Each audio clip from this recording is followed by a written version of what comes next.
So I'm here with Sinead. Now, this is really exciting because I have little prepped for this episode only because you delightfully came to me with something that I'd never even heard of before, which is so perfect and delicious because I'm sure like you said, like a lot of people don't know about this things teaser that you have. So I guess no better place to start than what you got, Sinead. Tell us about it. So it's this really fun disorder Cool. called derealization depersonalization disorder, and it's super rare and it only affects like 2% of people.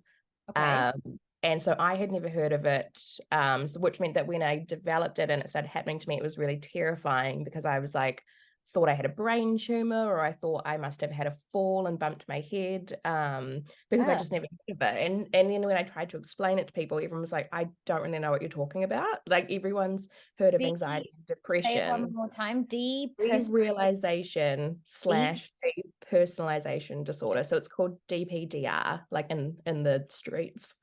Cool. Yeah. Great. Okay. Sorry. And then carry on. I just wanted to make sure I heard you correctly. Yep. Yeah. So when I got it, I didn't know what the fuck was happening to me. When I tried to explain it to people, they were like, I don't know what you're on about.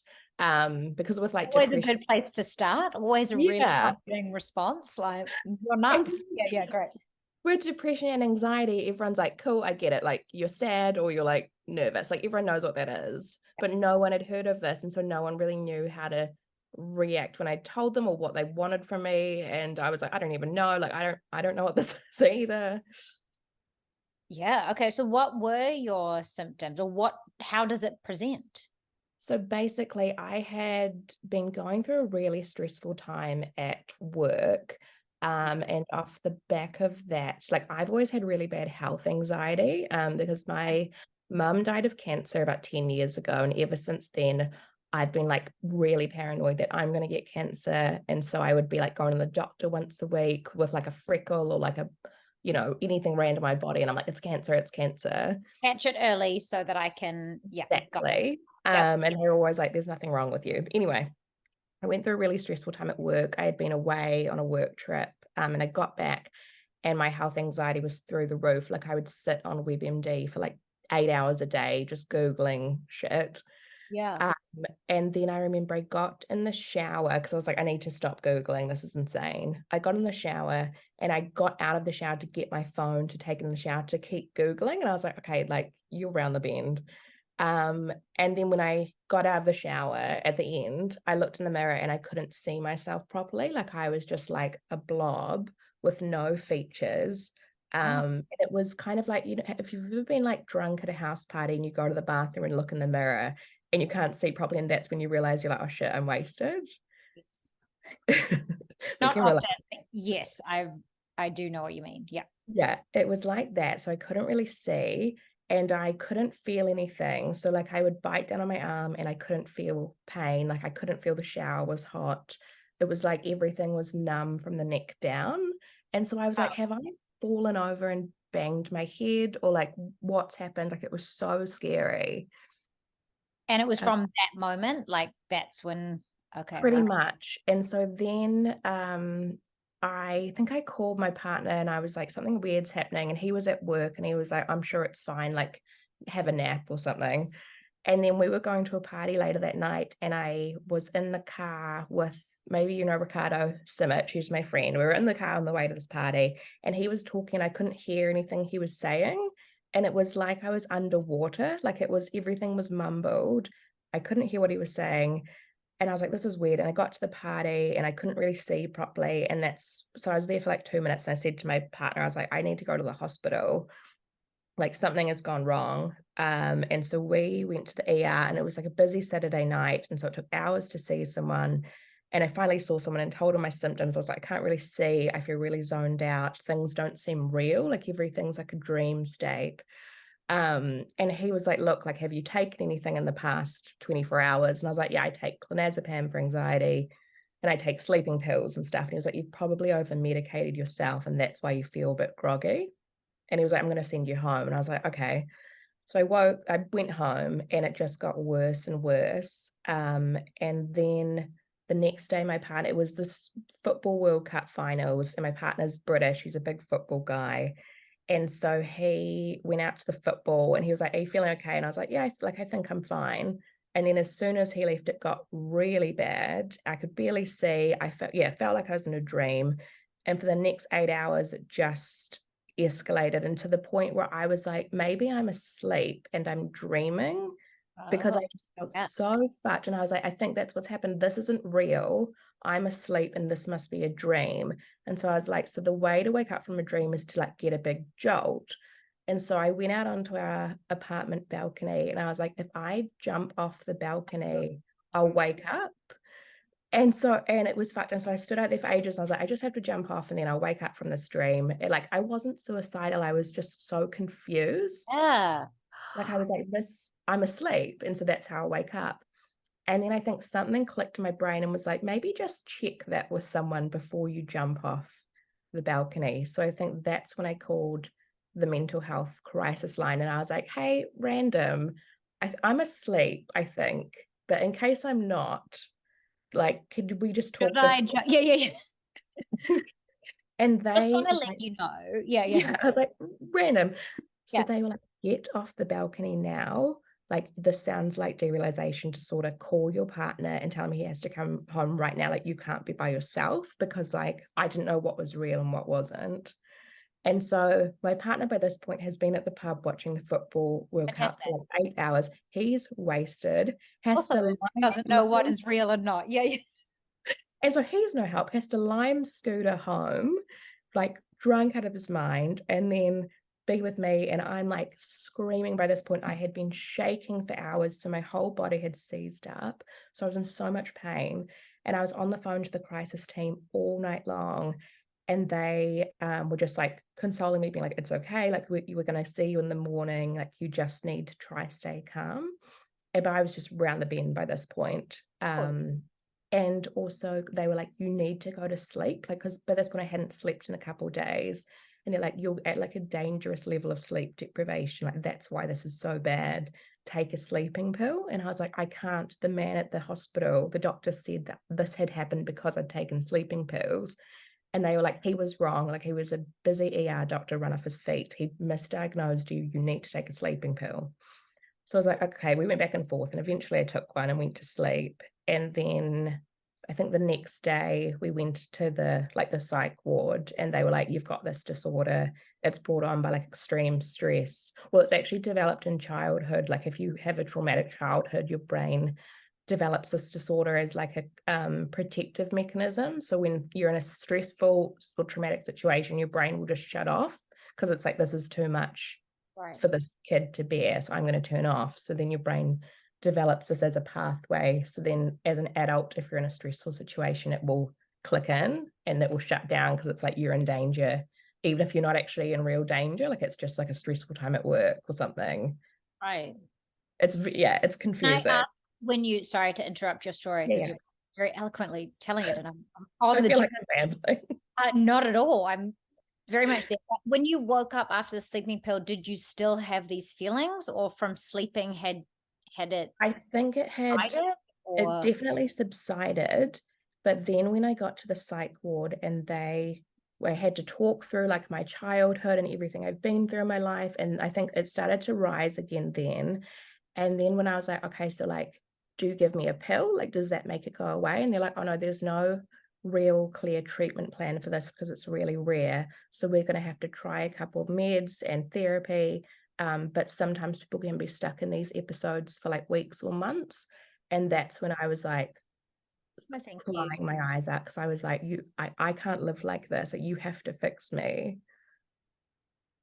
So okay, so the derealization part I understand. So that's I understand the concept. It's basically like you said, you don't know of someone who is usually of sound mind has Yeah. an episode where they can't determine what is real or not, or what state they're in.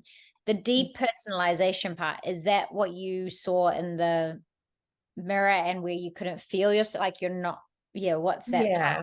So basically people will either have it's a umbrella term, like you can have parts of both, but sometimes like usually people will lean more towards one or the other.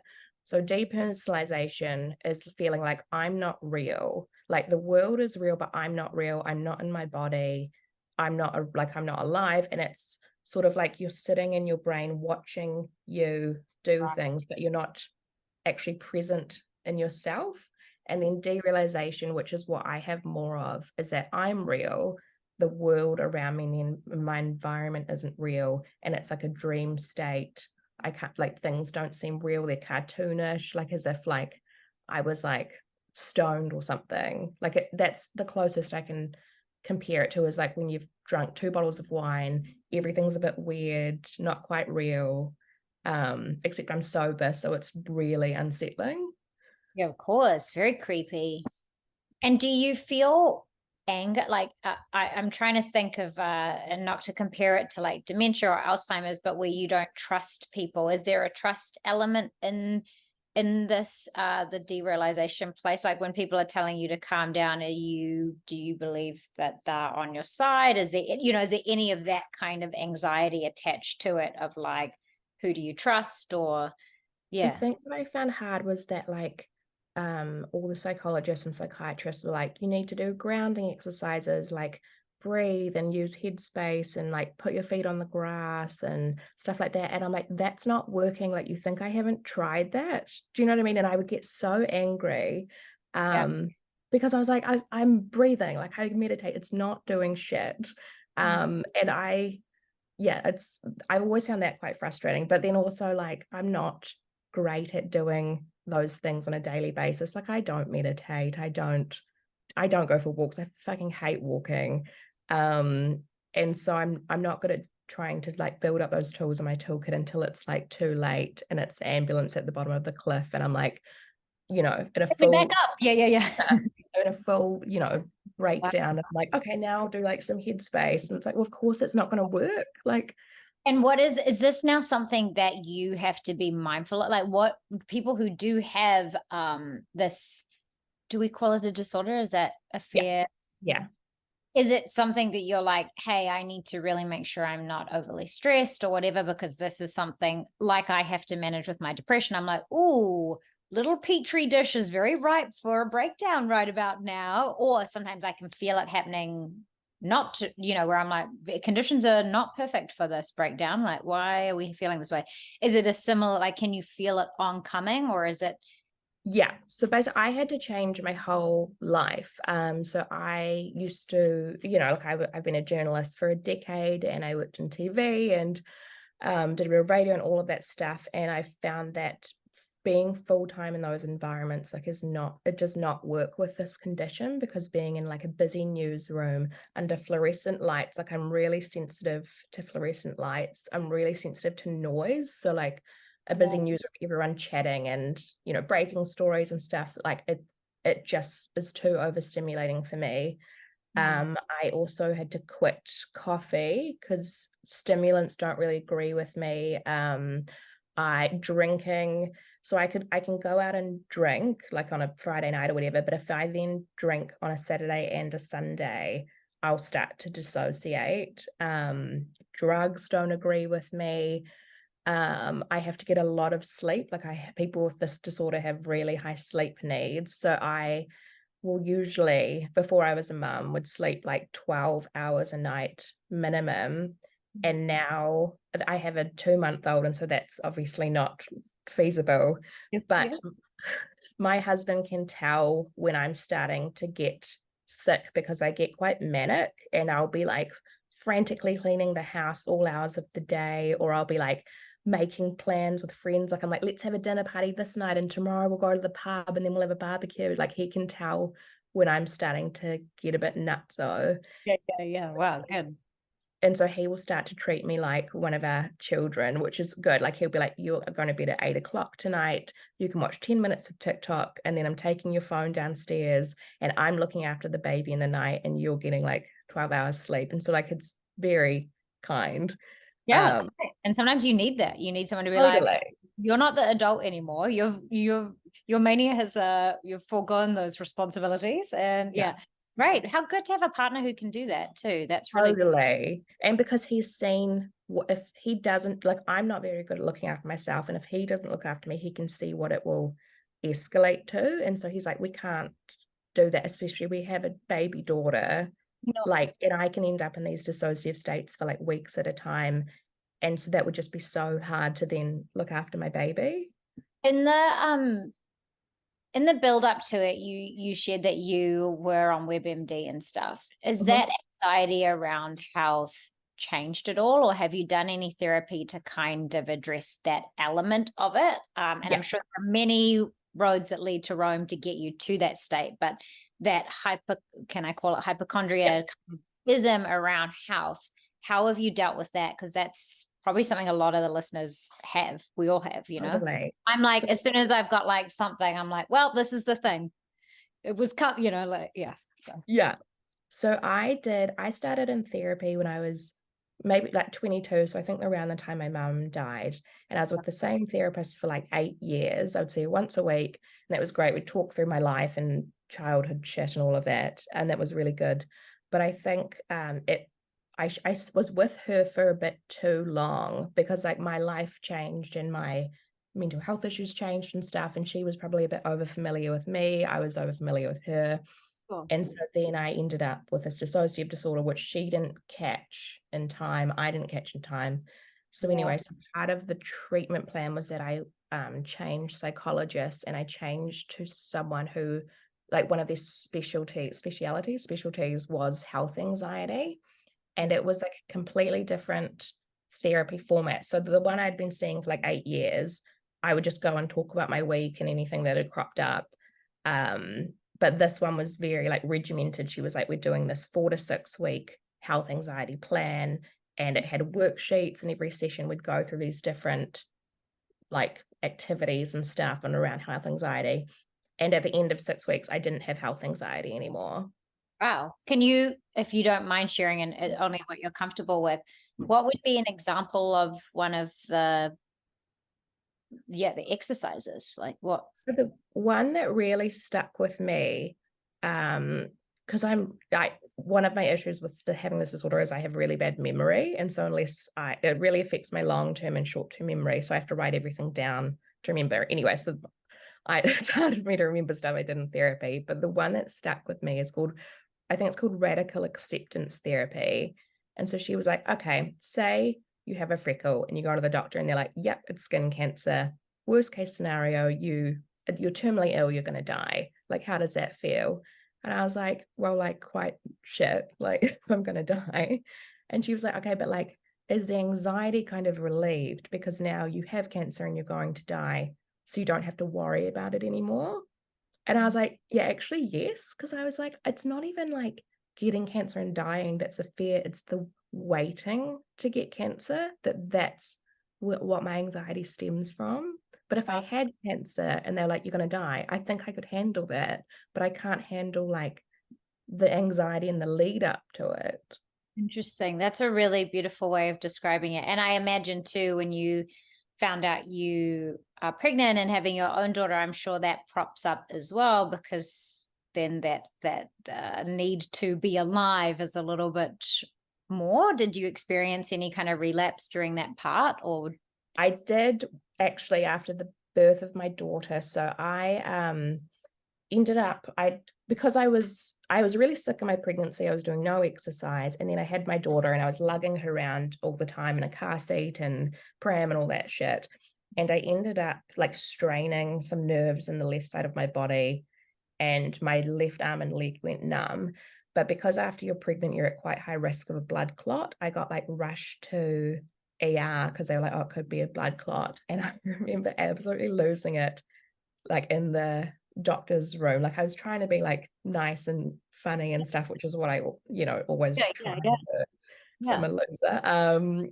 Me But then too. I As long as everyone absolutely, likes me as you're dying on a bed, or not use the word dying, but yeah, even yeah. in my darkest times, I'm like just trying to be fun for everyone. Yes. Yeah, yeah. Is everyone else okay? Everyone's Yeah. good?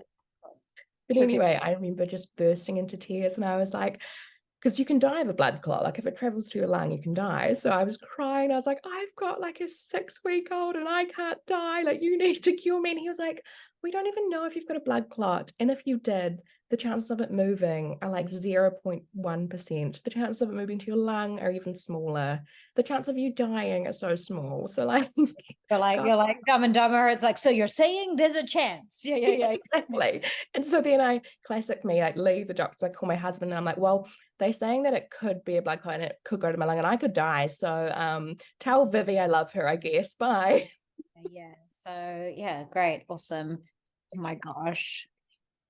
I don't mean to laugh, but I do I laugh in your delivery because I want would be similar in the same with the same circumstance, it seems.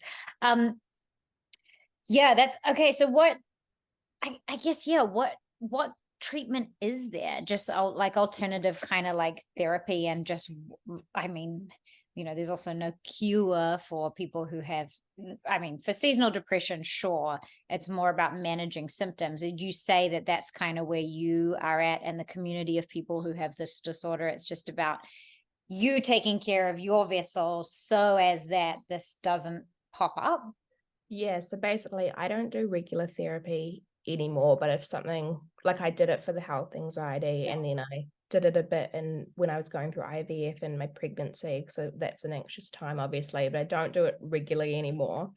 Okay. But I have a psychiatrist, which is like I'm part of the publicly funded Mhm. team, which is amazing because not everyone can access that. But I guess I was I was sick enough to warrant being part of this system. Yeah. And so over the past couple of years since I developed this disorder, they've tried lots of different drugs. But because they try a combination of like antidepressants, antipsychotics, anti-anxiety meds, and try work out what combo alleviates the symptoms as much as that it can. But it's tricky because lots of antidepressants make you like dull everything and make you feel quite zoned out. And obviously that's what I'm trying to combat, that feeling. So Yeah. it's really tricky. And another annoying thing is the few meds that help me and work for me make me put on a lot of weight. So I went on them when I was 29 and I think I put on like 35-ish kgs and I'm really short. So it's like a lot. And I was getting married around that time. And now I look back on my wedding photos and I like, hate them because I'm so big. And I think if I'd always So looked like that, beautiful in your wedding photos. I've seen them. So but I think like I'm because not it's I'm not robbing you of your yeah, experience, but let me just, yeah. I think Yeah. because I know that that's not what I normally look like, and I only looked like that because I'd been going through a hard time. It reminded me of that, and it also I'd put on a lot of weight through going through IVF, so it reminded me of the fact that we had to do that, and so it was just my appearance was just like a visual reminder of like how sick I was and that I was not coping, and so that's what I hated about it. Course. And so then, but those meds really worked. That was great. So I was like, I'll just suck up the fact that I'm like a bit chunky. Um, but then when I got pregnant, my medications weren't pregnancy safe. So there are pregnancy safe meds like, I don't know, citalopram or whatever, but my ones are quite hardcore. So they're not good to be on while you've got like a baby developing its brain and stuff inside of you. So I came off all my meds. But what's interesting about pregnancy is that quite often mental illnesses or physical illnesses, like especially autoimmune disorders, they go away when you're pregnant because your body is like, I have to protect this baby. So I didn't have any derealization throughout my whole pregnancy, which I think was my body protecting my daughter, but I'm also smiling because I'm like, does this story end with like out comes baby and guess what's been waiting in the wings? Like, 100%. We'll get to that. But I think, yeah, so my body was protecting my daughter, but also my lifestyle was so healthy and wholesome because I was pregnant. So I quit vaping. I wasn't drinking, obviously. I was sleeping so much. And also, I was very sick in my pregnancy. I had hyperemesis, which meant I vomited throughout my whole pregnancy. So I was really keyed into my body, even though it was in a bad way. I was so connected to my body that I couldn't really feel zoned out. okay, so the solution is Be Yeah. present always. All the time. Oh my God. Yeah. How old school Catholic of you. Okay, that is, oh my gosh. I'm so glad that you shared this because you're right. There's an element of those symptoms that feel additionally scary. One, for safety, the fact that you were pretty convinced that you could jump off something just to wake you up, like, and thank goodness you didn't. Um, but also like feeling disorientated in your body is a really scary thing. And I'm sure a lot of people probably don't seek help or deal with it because they're like, I'm insane, I'm going to get taken away, or, Yeah. like, even just with my depression, I was so anxious about going to therapy the first time in case I said something like, oh, I've thought about, and disclaimer, but like thought about having suicidal thoughts and stuff, and worried that if I said that out loud, somebody like, get her out of here, like put her in a jacket in a padded room. So I'm really appreciative of you sharing that and the steps you did. I think that's really helpful. Um, I am wary that I'm at my time. I could talk to you forever anyway. But I am curious, something I always ask my guests, and maybe answer this for where you are right now, but I'd love to know what your brain looks like. And I mean this as like a picture or an image, or maybe it's a haunted house or a garden, or yeah, when you think of your brain, which is obviously delicious and high functioning and challenging at times, what does it look like to you? So I've actually thought about this in the past. So having this dissociative disorder, I imagine it like my brain is like a fishbowl.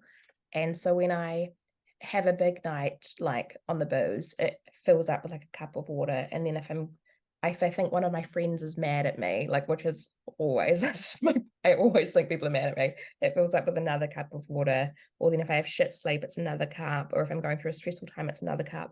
And once it reaches the brim and the water starts overflowing, that's when I start to dissociate and the lights go off in my brain. It's like something short circuits, everything shuts down. And that's when I go into this weird dream state. And so I have to do everything I can to like scoop the cups out to stop it going to the brim. That's beautiful, of course. um that makes a lot of sense. And sorry, last couple of questions. Yeah. Is this something that you do in your relationship, of like a see something, say something, but if something's a niggle, do you have to address it right away as an act of scooping it out? Or Yes, definitely in my marriage. Like we have three children. So I have my daughter Vivi and then I have my two stepsons. And so obviously like we are rock solid, my best friend, love my husband, love of my life. But of course you're sleep deprived, you're raising three children, shit's gonna come up. And yeah, so like, we constantly are like having check-ins and being like, this stressed me out, or I didn't like when you did this or whatever. Because otherwise if I like we do it too much. My husband's like, can we just watch TV and do this tomorrow? But I'm like, no, because it's just I adding got scooping to do. Yeah. I got scooping to do. Or if I think someone's mad at me, I'm like, call them. I'm like, are you mad at me? Or like I'm just constantly having to scoop stuff out of my brain because if I don't and it goes up to the brim, I can end up fucked for weeks. Yeah. So I mean, it's great to have that self-awareness as well. And it's a healthier thing of dealing with things in the present. Um, Thank you so much. Now, I know if people want to find you and follow your beautiful daughter's journey and things, where would they find you? And I'm sure if you're comfortable, people might have some questions around that. Are you comfortable with people, and you respond to them at whatever capacity you are? But either to you, or where do people go to get more information about this? yeah, so totally. So I'm on Instagram, sinead.corcoran.die. And yeah, because this disorder is quite rare, I think if you Google it and Google my name, so derealization disorder and Sinead, things I've written about it will come up. But there's like Facebook groups you can join if you've got this illness or if you want to learn more. But it's been really nice because when people do Google this, my stuff is what comes up. And so I've had people who are suffering this illness get in touch with me, and I've been able to offer what little advice I can. Like I'm not very helpful. I'm not a doctor, but I've been through it, so I can sort of be somewhat of Yeah. assistance. Yeah. And this one young guy in particular who got in touch with me, and was really struggling, and I could like sort of help him through it. And I was like, look, like I've got a baby, so I'm up all hours of the night. Call me anytime if, you know, if you're out on a balcony, you call Good me and I'll talk you down. And so yeah, it's really nice to be able to be that for people, because I didn't have that when I was going through this. Like I didn't know anyone who dealt with it. So yeah, long story short, DM me on Instagram if you're suffering something like this or you just want to chat. And last question, because I think it will be helpful for people who aren't going through this, but perhaps their partner is, or a family member, or a daughter, son, whatever. What Mhm. was something that your husband did that you think was really helpful, that could be something that people can go, okay, should this happen to me, or if this is happening to me, this was helpful for the person? Not, people don't always have the words themselves to ask others what they need, but Yeah. because you've been in that situation, yeah, was there something that he did that you're like, that was perfect? He talked to his work and he talked to his bosses and explained the situation and said, like, I need time off. I have to be with Sinead. Like, she can't be by herself. And so he front footed that, told them everything, which I was fine with. And so just made sure that he was with me all the time, especially when I was going through the thick of it, which was the first couple of weeks. And then he would talk to my friends and update them every day and say, look, this is how Sinead's doing.